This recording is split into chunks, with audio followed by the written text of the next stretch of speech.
Hello friends, Sai. మనం ఒక పార్క్కి వెళ్ళడం జరిగింది. పార్క్లో ఒక బర్డ్ ఉందండి. ఈ బర్డ్ పేరు ఏంటో చెప్పండి. గెస్ చేయండి చూద్దాం. మీకు తెలియదు, నేను లాస్ట్లో చెప్పేస్తా. కామెంట్లో తెలపండి.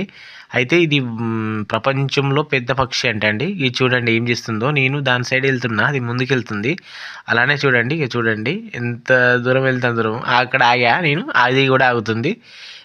చూడండి అది ఏం చేస్తుందో. ఆగి సైలెంట్లో వీడియో తీస్తున్నా, అది అక్కడే ఆగింది. ఇక చూడండి, నేను ఇట్లా రిటర్న్ అవుదామని ఇటు తిరిగి రిటర్న్ అవుతే అది కూడా రిటర్న్ అయ్యి మళ్ళీ ముందుకు వచ్చేస్తుంది. చూడండి, నేను దాని సైడ్ వెళ్తాను, అది ముందుకు వెళ్తుంది. నేను ఇటు బ్యాక్ సైడ్ వెళ్తే నా వెనకాల వచ్చేస్తుంది అది నా దగ్గరికి. మరి ఇది పక్షికి మరి తెలివిగల పక్షి అనుకుంటా అండి. అందులోటి దీని పేరు చెప్పమని చెప్పా కదా, కామెంట్ సెక్షన్లో చెప్పండి చూద్దాం. అయితే దీని పేరు వచ్చేసి నిప్పుకోడండి.